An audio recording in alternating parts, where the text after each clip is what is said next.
ఘనంగా గంగా భవానీ 36వ వార్షికోత్సవ వేడుకలు మెదక్ జిల్లా వెల్దుర్తి మండల కేంద్రంలోని శ్రీ గంగా భవానీ మాతా దేవాలయం వార్షికోత్సవ వేడుకలను ఘనంగా నిర్వహించారు. 36వ వార్షికోత్సవం పురస్కరించుకుని 2 రోజుల పాటు నిర్వహించే ఉత్సవాలలో భాగంగా శుక్రవారం ఆలయ ప్రాంగణంలో వేద పండితులు చండీ శర్మ, వంశీ శర్మ చేతుల మీదుగా గణపతి హోమం, పుణ్యాహవచనం, అఖండ దీపారాధన, దేవతామూర్తులకు పంచామృతాలతో అభిషేకాలు, అష్టోత్తర నామాలతో పూజా కార్యక్రమాన్ని నిర్వహించారు. అమ్మవారికి కళ్యాణ మహోత్సవం కన్నుల పండుగగా నిర్వహించారు. అనంతరం ఆలయ ప్రాంగణంలో అన్నదాన కార్యక్రమాన్ని ఏర్పాటు చేశారు. శనివారం ఉదయం అమ్మవారికి ప్రత్యేక పూజలు, అభిషేక కార్యక్రమాలు నిర్వహిస్తామని, సాయంత్రం గ్రామంలో అమ్మవారికి స్థలాల్ పందిరి భోజనాలు సమర్పించే కార్యక్రమాన్ని పెద్ద ఎత్తున చేపడుతున్నట్లు వారు తెలియజేశారు. ఆదివారం గ్రామంలో వనభోజన కార్యక్రమాన్ని ఏర్పాటు చేస్తామని ఆలయ నిర్వాహకులు తెలిపారు. శనివారం రోజు అమ్మవారికి అత్యంత ప్రీతికరమైన స్థలాల్ పందిరి బోనాలు సమర్పించుకోవడం జరిగింది.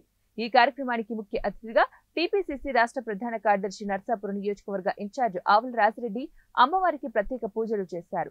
నిర్వాహకులు సన్మానించారు. ఆయనకు ఘనంగా ఈ కార్యక్రమంలో అధ్యక్షుడు బాలరాజు, మాజీ అధ్యక్షుడు పరమేశ్, సభ్యులు కాంగ్రెస్ పార్టీ గంగపుత్ర సభ్యులు కాంగ్రెస్ పార్టీ మండల అధ్యక్షుడు మహేష్ రెడ్డి, వైస్ ఎంపీపీ సుధాకర్ గౌడ్, రాష్ట్ర ఫిషనరీస్ కార్యదర్శి తల్లారి మలేష్, జిల్లా నాయకుడు హనుమన్నగారి నరేందర్ రెడ్డి, ఇతర పార్టీ నాయకులు పాల్గొన్నారు.